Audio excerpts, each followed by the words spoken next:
Okay, Isaac will probably walk in uh, I in the people middle who of to this. listen to it or something. It's like, yeah, I have to read it. What am I doing here? I need my thing. Here we go.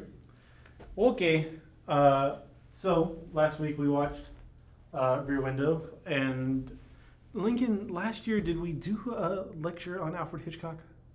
We did Remember, on we watched Stanley Rope. Kubrick. We did on Stanley Kubrick, Yes. but we watched Rope, remember? Yeah. But did we do... Were you talking I don't in think the we did spring? either. Uh, Yeah. Because I don't think so. we didn't do one that I was in here for. The only one I remember was Kubrick. Yeah. I don't think we ended up doing that one. I can't remember why, though. So we'll do it this time. Hitchcock, one of the greatest You got a new directors. job. What was that? I think it was when you got a new job. Yeah, I think it was right So we were around kinda- whenever... We were kind of back and forth, and we just ended Yeah. up spending most of our time filming the student or the little skit thing. The Office. Yeah, the Which we need to do it the on youth one of group. those. Yeah. There we go. The youth group. But now we're talking about Alfred Yes. Hitchcock. Alfred Hitchcock is, hi Robbie, is one of the greatest directors who ever lived. It's hard to say. Definitely, I'm going to say subjectively, not better than Kubrick, but definitely in the class of same as Kubrick, one of the greatest directors who ever did grace the planet with his presence and images.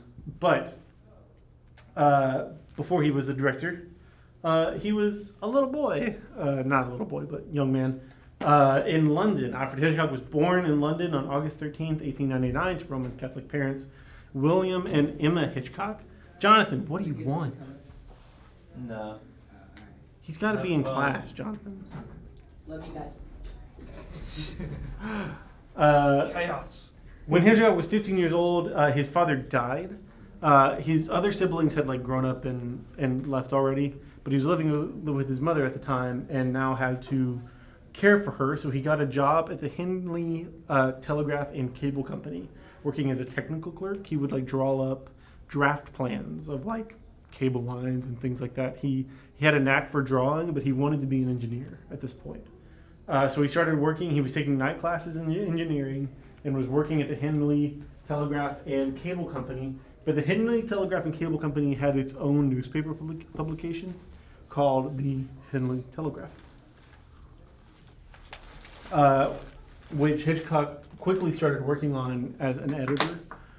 He was an editor on the Henley Telegraph and wrote several short stories for the Henley Telegraph and worked on a lot of advertisement for the newspaper as well.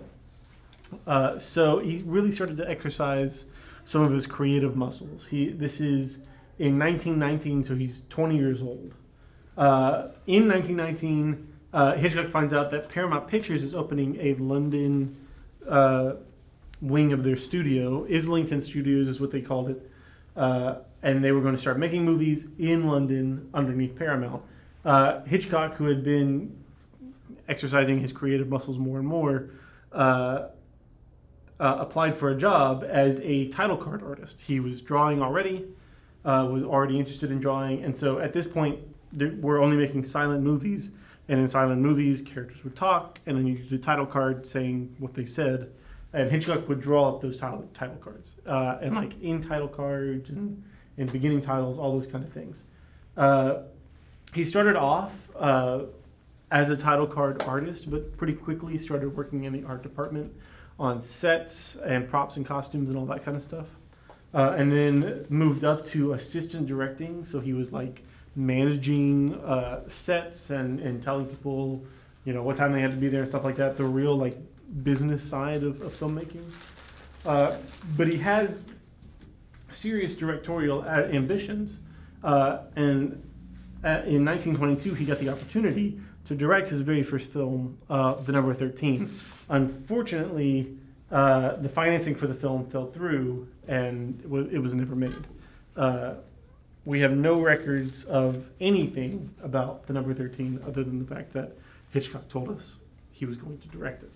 A few years later, Paramount had closed its London studio, but a new producer, Michael Balkin, had taken over, and that's who Hitchcock was working underneath when Another director that Hitchcock was working for, as the story goes, was intimidated by Hitchcock's talent and refused to work with him. And so Michael Balcon was like, okay, don't work on a set, but to make it up to you, I'll let you direct a movie. And so in 1925, Hitchcock got the opportunity again to direct his very first film, his very first extant film that we still have today, The Pleasure Garden. It's about like a dance theater, like the can dance, those kind of girls. And already we can see that Hitchcock had his real sense of humor. Smoking prohibited. Well, the guy smokes. Haha, funny. Hitchcock already is starting to make a mark on his films. We see a lot of things that Hitchcock would end up putting into a lot of his future movies kind of appear in prototype form in The Pleasure Garden. But unfortunately, The Pleasure Garden was a commercial flop. It really didn't do so well commercially or critically. However, Balcon liked Hitchcock's work and liked working with Hitchcock, and so continued to let him direct films. So Hitchcock made more and more movies. At this time, movies were made very, very quickly, and Hitchcock was working very, very quickly and was making something like 3 or 4 feature films that's an hour-and-a-half long films every year. He would make about 3 or 4 of them. And so only a few years later, in 1927, Hitchcock makes The Lodger. This is a silent film, but got Hitchcock famous. It's about a serial killer in London, and then this man who matches the description of the serial killer comes to this family and wants to rent their room in their house. So he rents their room, and the daughter ends up falling in love with him, but he's like going out on the same nights that the serial killer is killing people. So the family gets like suspicious and thinks that he's the killer.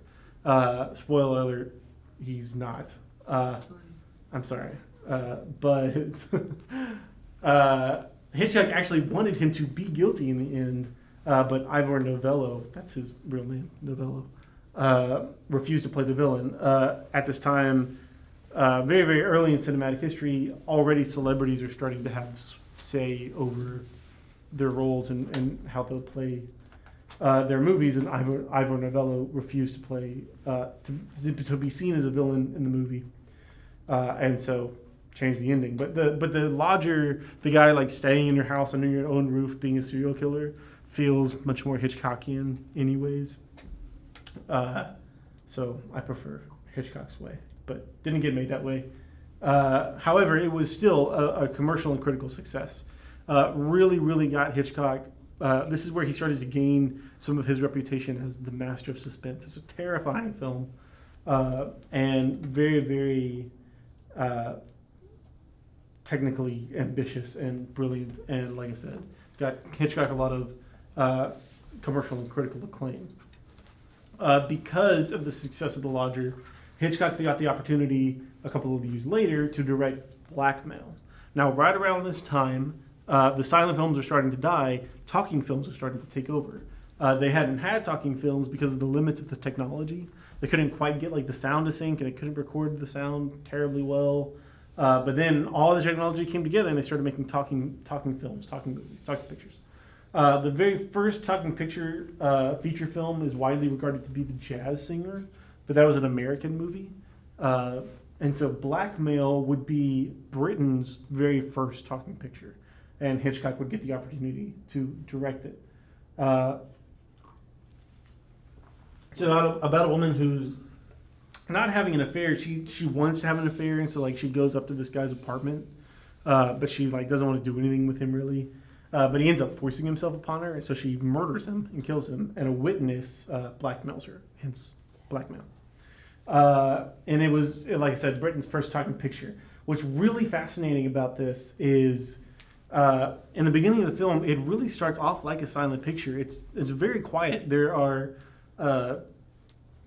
like people will talk and you won't hear their lines, but very slowly Hitchcock will start to introduce a couple of lines of dialogue, like you'll hear a line here or there, or you'll hear a sound effect. So eventually there's so much sound in the film that it just feels like you're watching a regular talking picture. Until you get to this point. This is him. He's convinced her to try on this dress.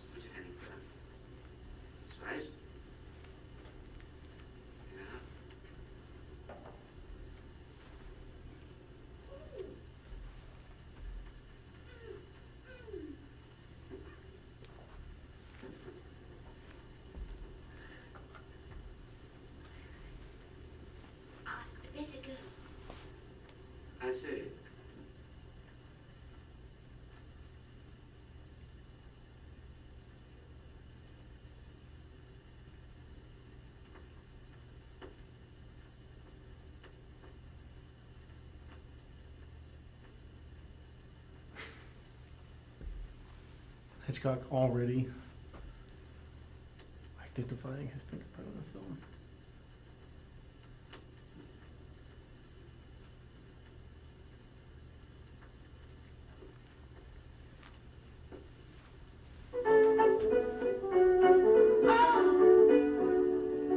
I find it.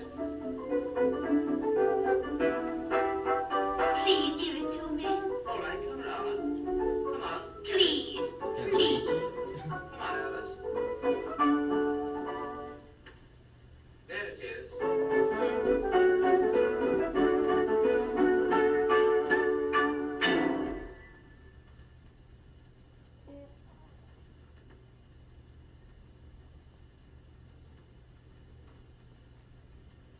Let me see, Alice. Let me see. And already a master of suspense. Let me go. Let me go. Let me go.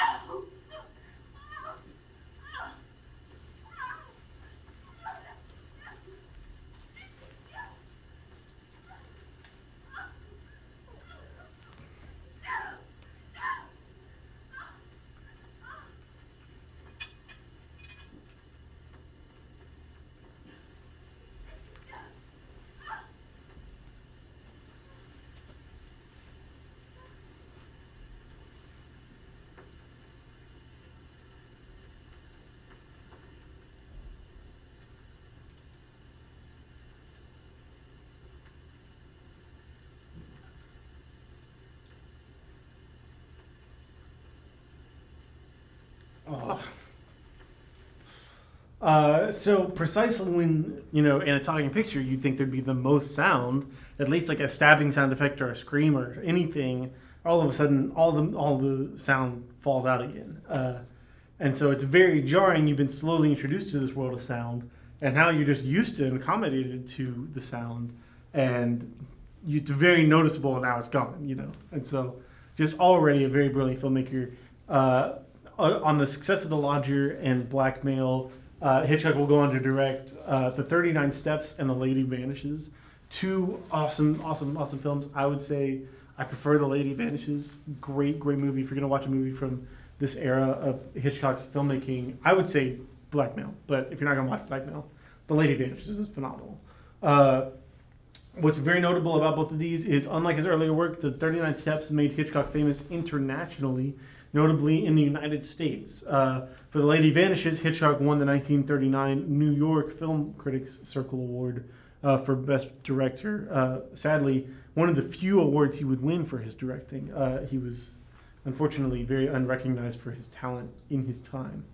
But both of these films, The 39 Steps and The Lady Vanishes, Hitchcock is the biggest, baddest director in Britain. He's starting to gain international attention, particularly in the United States. And that's important because Britain, The 39 Steps and The Lady Vanishes are two of Britain's highest budget pictures of this time. But Britain just didn't have the same kind of cinematic economy that Hollywood in the United States had. Hollywood at this same time is making movies like D.W. Griffith's Intolerance. This is a real set. They built every facet of this. These are all people up here. Every single one of these people is a real person on set, dressed in a costume. And this is just one shot from one scene in this movie. What about that big person on the right? This is a statue. But The movie sets from that this is time. the level of money that was being put into these movies in Hollywood was absolutely ridiculous. David O. Selznick was a very famous producer who produced this movie Gone with the Wind, which is being directed right at the same time as Hitchcock is working here. This is another one. All these people, each person is a real person. All these costumes, they have to be costumed. They all have props. They're all acting. They all have to be wrangled.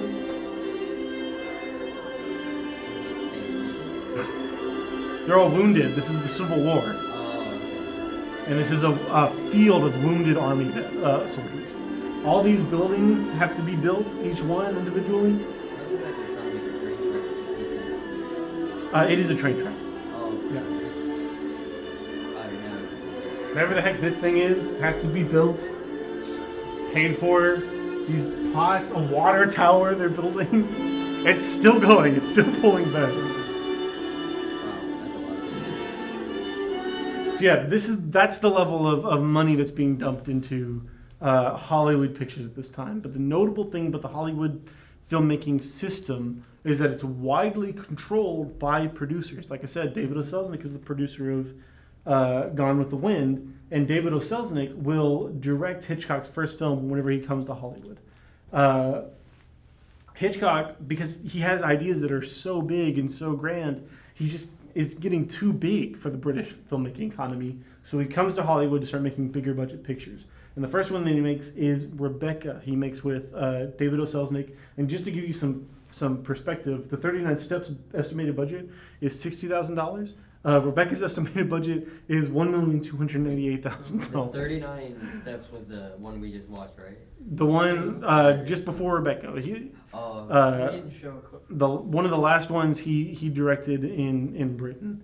I wasn't sure which one that was. Yeah.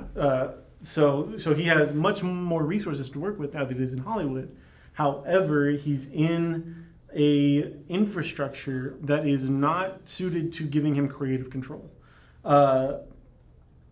Hitchcock would be credited for making the shift to auteur-driven cinema instead of producer-driven cinema. Auteur is French for author, and it's this idea that each individual director is different and chooses different shots and different pacing and different looks and different styles, and so each director's film will look different. That was not an idea that was widely regarded as true at this time. Producers, not directors, were the ones with ultimate control over the films. So Hitchcock, needless to say, butted heads a lot with David O. Selznick. Really struggled to maintain control on his film. But one of the ways that he did was by having a meticulous knowledge of every single frame, down to the editing of what his movie would look like before he shot the movie. Hitchcock would, later, Robert Boyle, one of Hitchcock's production designers, would say, he sometimes facetiously said he was bored with shooting the picture. The excitement came with the ideas that were generated in the preparatory portion of the filmmaking process. He liked to have it all clear in his mind so that before he started to shoot, he saw the whole movie in his mind. At this time, he's shooting Rebecca, and the editor's job on a set, whenever you're shooting on film, the editor's job was to take the film that was shot in the morning and process and develop that film as quickly as possible so that at lunchtime, the directors and producers can watch the rushes so that they can see the footage that they just shot that morning. So the editor is getting together the rushes and he's watching the footage, and at the end of every take, there's this weird black swiping motion. And he's like, oh no, the camera's broken. There's something wrong with the camera. And so he goes to the cameraman and he says, hey, it's messed up. It's doing this weird thing. And he says, oh no, that's just Hitchcock waving his hand in front of the lens to tell you where he wants you to cut the film. Hitchcock is waving his hand in front of the lens because he's ruining this piece of film now so that they can't use this. Because he knows exactly what portions he wants used. And so he waves his hand in front of the lens so that whenever Selznick, who is the producer who has more control than him, whenever Selznick gets in the editing room, he can't choose different takes. He can only choose what Hitchcock wants him to choose. So because Hitchcock meticulously planned out every film that he created, he was able to maintain some level of control, even in the very domineering producer-led film system. Hitchcock would go on to make a couple of more films underneath Selznick, most notably Shadow of a Doubt and Suspicion, fantastic films. But probably his most famous one is Notorious. And Notorious is notorious for being the thing that put an end to the producer-led Hollywood system.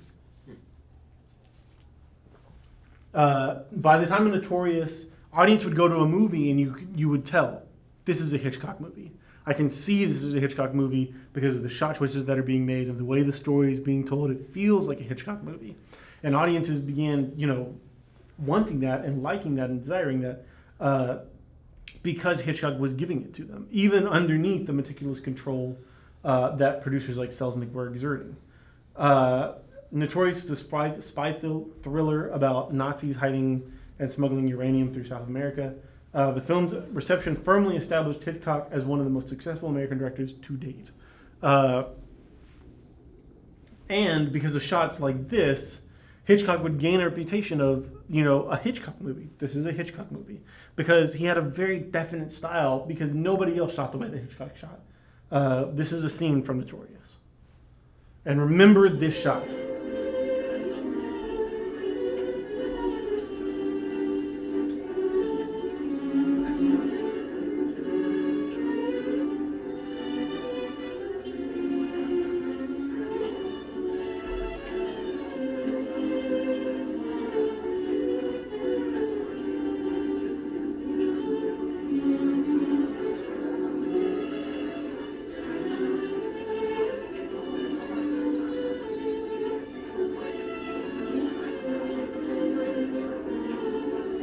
So what's important in this scene? The key. Yeah, absolutely. She has to get this key. This is her I husband. think we might join the rest of the party now. He's hiding uranium in the I think basement. what our guests say, yeah. She has to get the key to Cary Grant. But her husband can't know that Cary Grant is taking the key.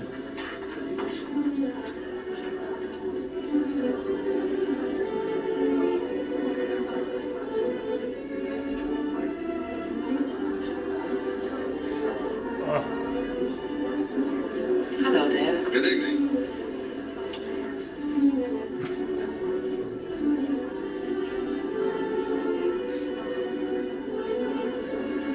You haven't seen the house, have you? Well, I found a jolly little cottage. Let me show you around the place. Later, his nips are on the trail. You're in? Good evening. Yes, Celia. It's kind of your bride to invite me. We both invite you, Mr. Devlin. You see that our guest is fed, my dear, and amused. You know it. Oh, excuse me. Madam Esther, I'm so glad to see you. This isn't going to be easy. Why? He's quite sensitive about you. He's going to watch us like a hawk. Yes, he's rather jealous, that one. Where'd you get the key off his chain? Yes.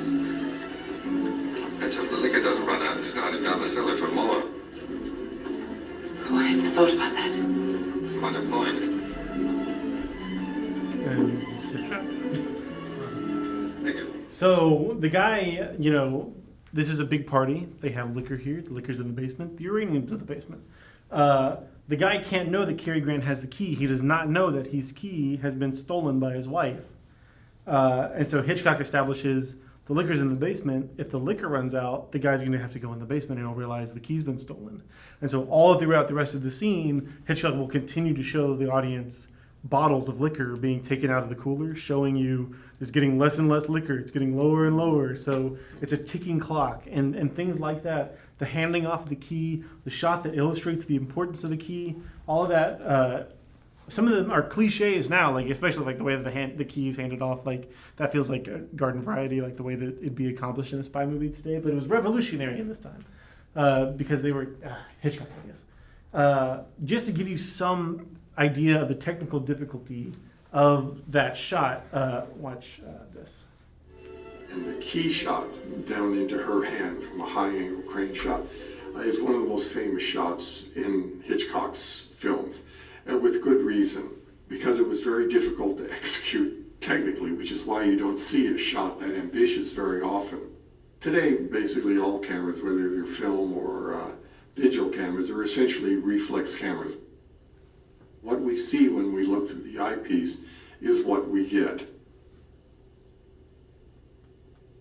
The older cameras had a viewfinder that you framed your shot in, but that is not what the camera was actually seeing. You would set up a shot looking through the lens, but when you actually did the shot, you had to rack the camera over so that the film itself lined up with the lens, but you couldn't see through the lens. It was black at that point. So the way you determined the composition was there was a side finder. The difference between what the lens actually saw and what the operator saw through the side finder was called parallax.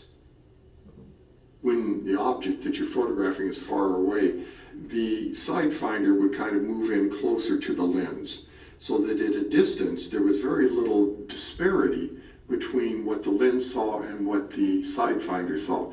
As you moved in close, the side finder would displace more to the side, and so it became more and more awkward to actually see what you were getting. And the operator could only determine sometimes whether he had the accurate composition at the end of the shot. When the director yelled cut, nobody would move. The camera would be racked over into the viewing position. The operator would look at the lens and decide whether the shot was A, properly composed, and whether it was in focus. Okay. Now that was not such a big problem when the camera was dollying on the floor, because the camera assistant for focus could set marks on the floor determining the distance and rack the camera lens appropriately. When you're on a crane floating in the air, it's much more difficult.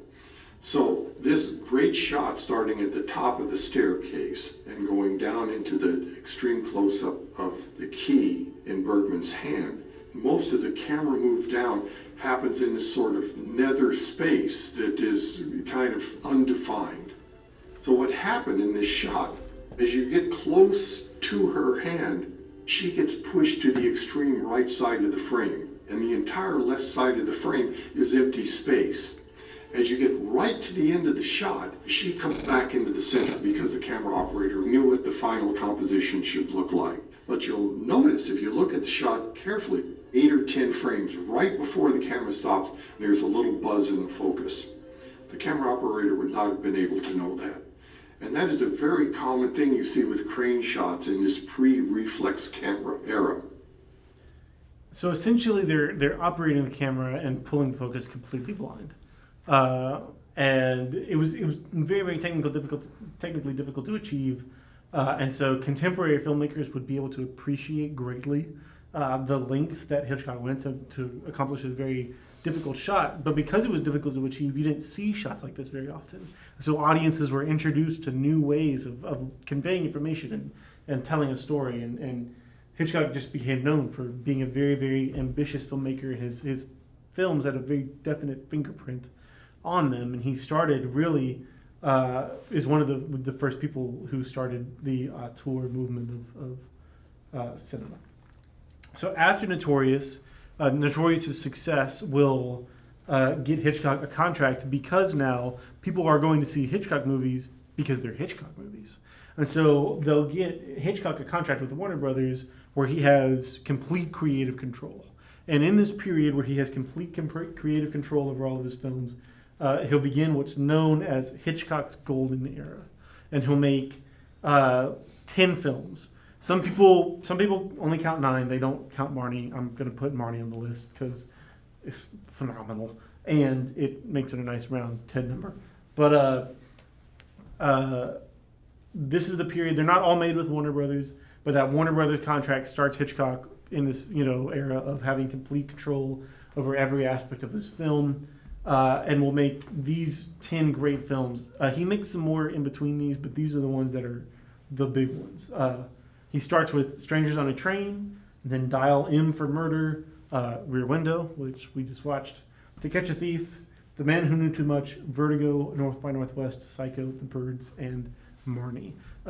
If you want to appreciate Hitchcock, watch all these films in this order and really watch how he develops more and more and more and really gets into the finer nuances of not just suspense, but human behavior and ethics and morality. And I love Dial M for Murder. Dial M for Murder is a great film. But yeah, phenomenal person. I wish that we had time to look at each one of these films in detail. Y'all would probably shoot yourselves if we spent 4 hours going over every single one of these. So we're just going to go over Rear Window, the one that we just watched. Rear Window is relatively early in Hitchcock's golden era, third film in the age, and so he's still technically brilliant, but is early, like I said, in the process of him really coming into his own as a great filmmaker. This is made in 1954. The set, which, like I said, Hitchcock was a super, super ambitious filmmaker, and the set was one of the most ambitious aspects of this movie. The set took 6 weeks to build and was one of the largest and most complex sets of its kind at Paramount. It didn't 6 seem like weeks. It was that big. Well, I mean, I knew it was big, but Yeah. I mean, you think about the size of that courtyard, and each wall, each room inside each one is all meticulously decorated and connected, and it had to have a large drainage system through it that had to be relatively hidden so that you didn't see it when it rained, for whenever it rained, so that all the water had somewhere to go. It was a huge, complex set. it just didn't look that big. I guess. Well, it's because he's a I guess it was just because he was. good filmmaker. It makes it look like it's Yeah. it's relatively real. You notice. I mean, in the beginning, you're like, oh, this is a set, but you lose that like almost immediately. You start to just watch the movie. Hitchcock chose Raymond Burr to play Thorwald because of his resemblance to David O. Selznick. Had to get back at him. The costumes were designed by, this is just a fun trivia thing, Edith Head, who was one of the most famous costume designers in Hollywood history. She designed costumes for Rear Window and Notorious and To Catch a Thief and Vertigo and the Birds, just to name a couple of Hitchcock movies, not to mention many, many other very famous Hollywood films that she worked on. This is her, Edith Head. If she looks familiar, it's because they modeled Edna Mode after her from The Incredibles. I knew that one. So, Rear Window. What's Hitchcock trying to talk about? I mean, you won't give them storylines. I mean, you don't really know who they are, but It wants to be a concise idea. Hitchcock's trying to communicate something important. And interestingly, the murder mystery at the center of the narrative is relatively unimportant. It holds the narrative together, but it's not what the movie's about. What is the movie about? What do each one of these people in each one of these windows have in common? do you all have their windows open because it's hot? They do all have their windows open. Something else. They're all in relationships. In some way or another, they're either in a relationship or looking to be in a relationship. They all have some kind of romantic connotation. Because the characters outside the windows that Jimmy Stewart, Jeff, continues to look at and lust over, present ideas to him that he finds desirable. These are things that he wants in his life. Yet, what does he neglect to see that he has? He has all that he needs, or all that he wants. Stella sums it up in one line. Get out of my life, you perfectly wonderful woman. You're too good for me. Jeff has... now, okay, to be fair, Hitchcock viewed women, differently than I think people of Christian ethics probably would like to. Hitchcock exemplifies Grace Kelly, the Lisa in the movie, as the perfect woman. She's literally introduced... No, go back. She's literally introduced... the first time we see her is in close-up. The very next time we see her is her introducing her name. She says, Grace, and she turns on the light. She gets further away from the camera, and you see more of her body and whatever her middle name is. Oh, she goes, Lisa, Grace, and then she goes all the way out, and you see all of her body. Fremont, she clicks on the light, and you see this beautiful, dazzling dress. She's just the perfect archetypal, perfect woman. She brings him fine gourmet food into his house and is in love with him, even though he's kind of old and not that attractive and in a cast. Get out of my life, you perfectly wonderful woman. You're too good for me. Why does Jeff continue to look out the window and long for what he sees in other people's lives?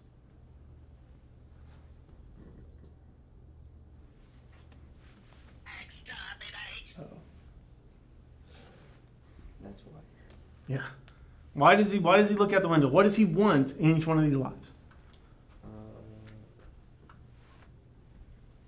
What is he seeing in each one of them? I mean, they're all like together. Well, there's only two of them, he looks out and he sees different aspects of relationships that either one he wants or two he fears. And so this domineering, controlling anchor of a woman that's holding Thorwald down, something that's scary to Jeff. Obviously, Miss Torso is something that's desirable to Jeff. This perfect, happy, newlywed couple marriage, he doesn't even want to be married, but for some reason he's desired to these people. He's drawn to these people. Jeff is obsessed with looking out of his window and trying to find things that he wants in his own life that he already has, because he doesn't know how to define what he wants. He doesn't know what he wants. He looks out and he sees all these different options and he likes all the different options, but he can't settle on any one of those different options. Because the thing that he has is exactly what all these people have or are looking for, but he neglects to see that. He continues to look out, and, honestly, what's the harm in just looking out at the main characters? Right? I mean, is he hurting anybody by doing this? There is a real kind of distance between him and the characters. You notice that none of the other characters engage with his narrative. He either affects their narratives, in the case of Thorwald and Mrs. Lonelyheart, or observes their narrative. But none of them ever interact with him in any way. So like the end, whenever he looks into the camera. Exactly. He has this real distance between them, and what's the harm? It's just looking until it's not. Until one of the other characters actively engages with them and he engages with that character. Now it's brought into the real world. Now it's not just looking anymore. He's taking action. He's acting out on what he sees in his heart. Now, if you think about, not what he sees in his heart, what he feels, what he wants, what he's desiring. If you think about like biblical parallels, David and Bathsheba is a pretty obvious one. But voyeurism, this idea of looking out and looking at people in a lustful kind of way, it's not really hurting anybody, right? What is Hitchcock's ultimate position on Jeff's actions? Are Jeff's actions good or are they bad?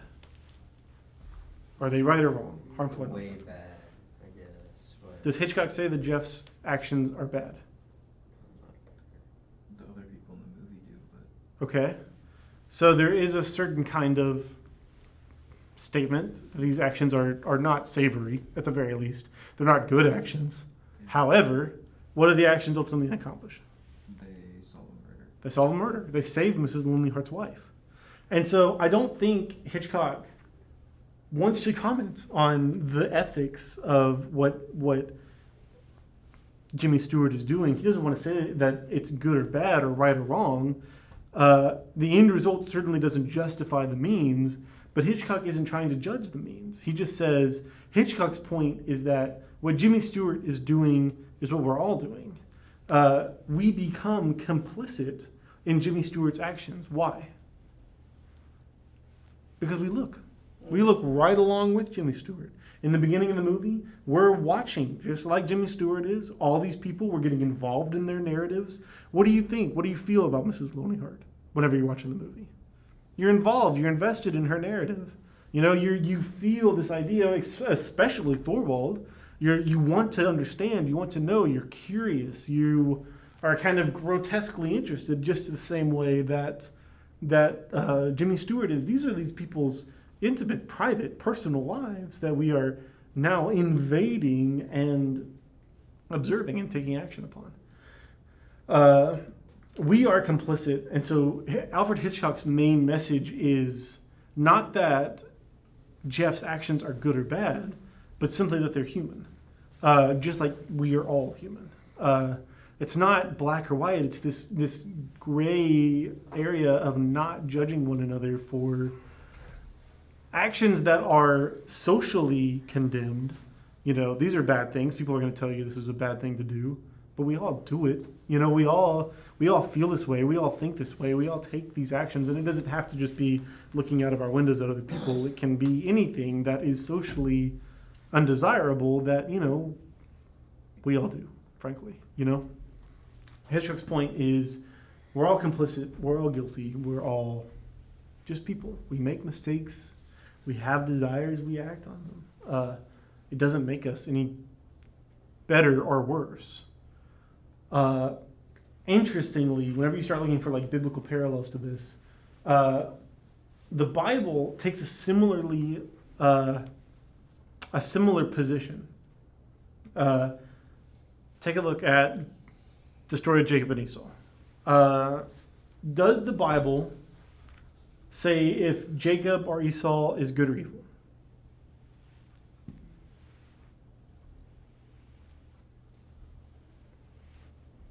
Malachi 1:2-3 says, I have loved Jacob, but Esau I have hated. It doesn't necessarily say one is good and one is evil. It says that God loves one and he hates another one. But it doesn't really have any real statement upon their morals or their ethics. And you can look at the characters and see that Jacob is just as unsavory as a character as Esau is. Mm-hmm. Look at the life of Jacob. Everybody knows Jacob. Yeah, Jacob in Genesis. Jacob starts off by lying to his father and stealing his brother's birthright. He straight up steals by putting sheep's skin, goat skin on his hands and pretending to be Esau. Steals his brother's birthright. Then he goes and lives with his uncle. Cheats his uncle out of his own livestock. Is married to a woman that he neglects horribly to objectively the point of spousal abuse. Then finally, his uncle tricked him into marrying her, but he's a terrible person. Treats Leah this whole, awfully. Well, this whole family is just like dysfunctional, like sure, but Jacob is by no means a good or wholesome character. Oh no. Lies Esau. Esau is forgiving Jacob. He's like, no, it's totally fine. I forgive you for stealing my birthright. Come and have dinner with me. And Jacob's like, yeah, I'll be right there. And then he like leaves the country. And like takes off, raises murderous sons, not just the fact that Jacob's sons pretty much killed Joseph, but also, Joseph, coat of many colors, they are going to kill him at first, and then they decide not to. Yep. But one could argue what they do to him is almost as bad as killing him. Did he really raise him like that, or was it just like coincidental? I mean, they're raised in his house. If your dad raised you up and you are a murderer and you kill people, some people would say, hey, maybe your dad didn't raise you right. Not only do they pretty much murder Joseph, most of your sons. Not only do they pretty much murder Joseph, they also murder like this whole village. Like this one guy in this one village forces himself on one of their sisters, which is a bad thing. But then they straight up like murder the dude and murder everybody else in that village. And then Jacob straight up abandons one of his sons in Egypt. Joseph is like, Joseph is head honcho in Egypt now. And his brothers come and he's like, no, you have to bring me your youngest brother. And I'm keeping this brother here in Egypt. Y'all go back and you bring me Benjamin. And they go to Jacob and they're like, hey, give us Benjamin so we can go get our brother. And he's like, no way, I'm not giving you Benjamin. Let that guy stay there. And he stays there for like over a year. Yeah. Like straight up just abandons one of his kids. So by no means is Jacob a good person. But at no point does the Bible take a definitive position on whether he's a good person or a bad person. Just like Rear Window and Hitchcock's position, the Bible says Jacob is a person. It's not good or bad, he's human. He's just flawed and he makes mistakes and he's not a good person. He makes mistakes and can't have any righteousness of his own because he's flawed, just like everybody else is, just like you are. However, the Bible does make a pretty definitive point, just like Alfred Hitchcock does, because while this man is human and is just like us, morally gray area, why do we have to judge him? Hitchcock definitely makes a very clear judgment of Thorwald. What is it? That he's bad. Yeah, he's a monster. He's a murderer. He killed his wife. So he kills his wife objectively. Jimmy Stewart does not kill anyone. However, why does Jimmy Stewart get to be the hero and Thorwald is the villain? If Hitchcock's argument is that morality is gray and why do we judge one another because we're all flawed, why can't Thorwald fall underneath that umbrella of forgiveness?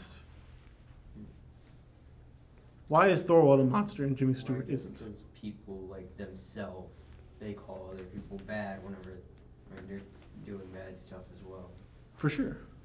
I think, you know, the obvious logic there is, well, Thorwald's a murderer, and, you know, that can be said, but if Thorwald murders his wife, but let's say that for a long portion of the film, you don't know for sure that Thorwald has murdered his wife. It kind of looks like sometimes that he didn't.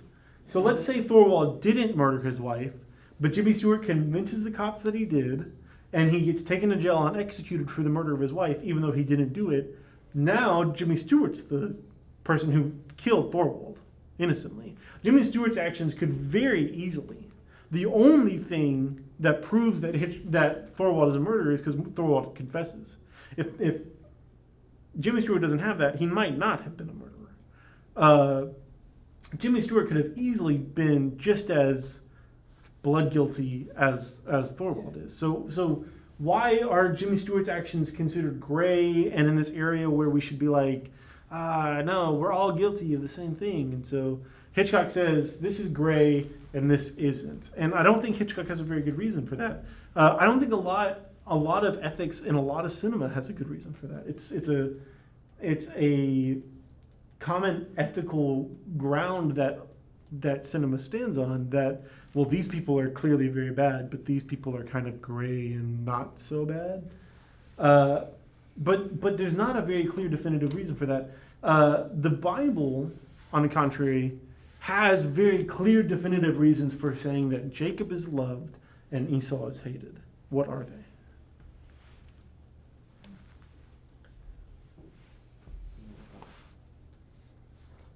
What do you mean by that? I see you pulling out your phone. Lucas, you can go to Genesis 25, 29 through 34 and read that for me if you don't mind. I'm not going to spoil it for them. Okay. Because I could totally answer this. Because we taught this to y'all not long ago. To be fair, it was a while ago. It was a while ago. Genesis 25, 29 through 34. I just had to memorize the lessons. Now Jacob cooked a stew, and Esau came in from the field, and he was weary. And Esau said to Jacob, "Please feed me with that same red stew, for I am weary." Therefore his name was called Edom. But Jacob said, "Sell me your birthright as of this day." And Esau said, "Look, I am about to die. So what is this birthright to me?" Then Jacob said, Swear to me as of this day." So he swore to him and sold his birthright to Jacob.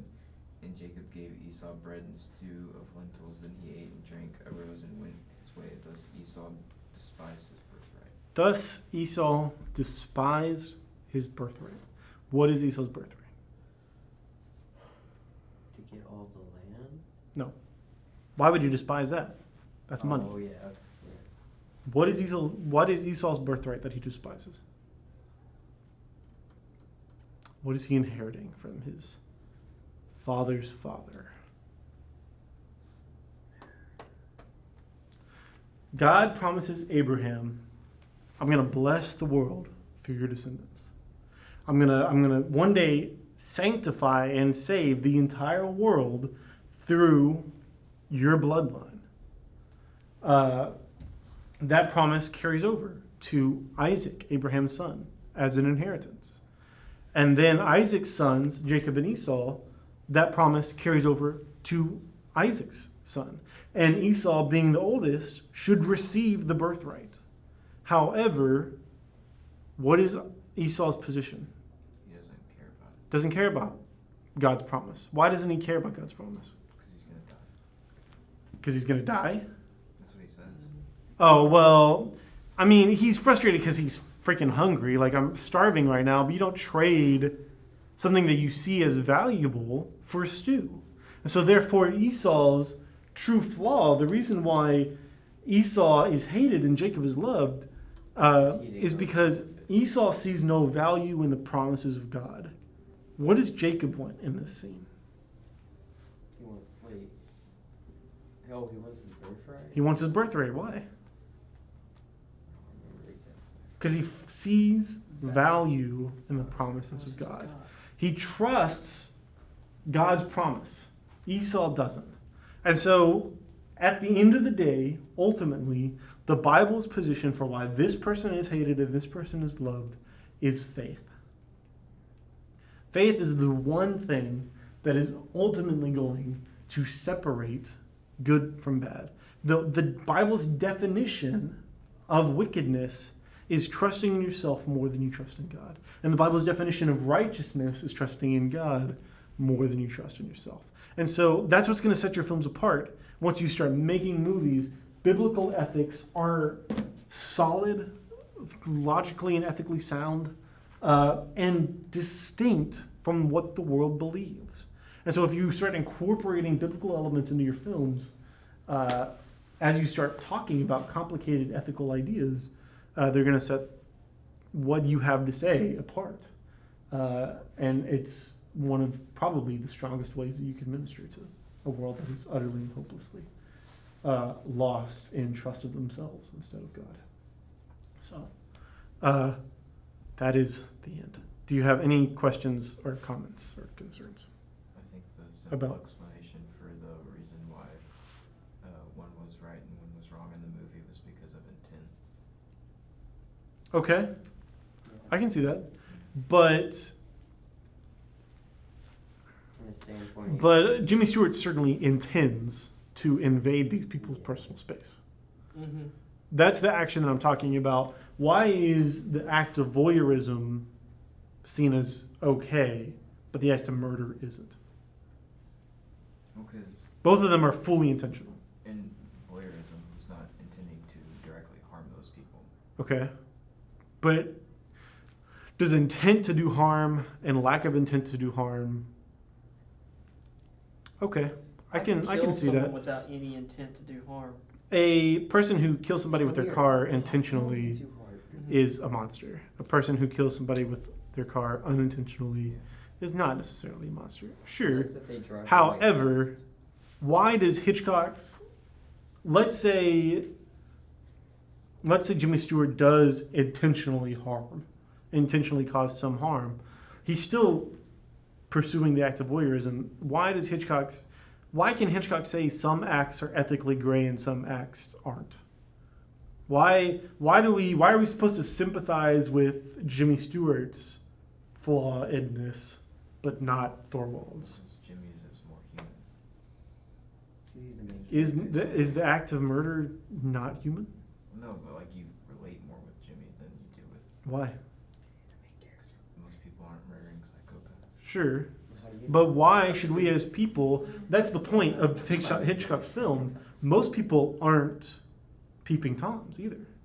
Yeah. But we empathize and sympathize with Jimmy Stewart because we can understand that impulse more, Yeah. but it doesn't make, just because the impulse is more understandable doesn't make it any less human. And I'm going to be honest, I think part of the reason we empathize with him a little is because he's disabled and he's been cooped up and he's stark crazy. Sure. He has In a way. his cause, reason to do what he's doing. I can see that. I mean, it kind of makes sense why he's doing it too, because he's like, I guess, wasn't he supposed to be like a news photographer or something? Mm-hmm. Sure. So, I mean, he's probably just looking around. And But I feel like Hitchcock's point with Yeah. photography is that he has voyeuristic tendencies and therefore Yes. he became a photographer, not the other way around. Yes. Absolutely. But what you're saying is true and accurate. I would say, like, if Hitchcock was defending himself to me, that's probably what he would say.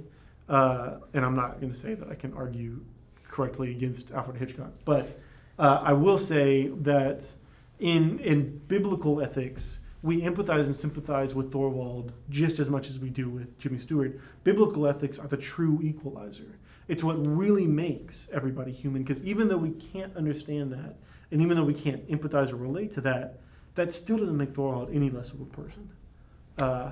And that's why Did we biblical ever ethics are figure out superior. who the person was that walked out with him in that one scene, or is it just I don't. They never say specifically, but we're meant to assume. Jimmy Stewart's explanation is that it's an actress, and so we're meant to assume that.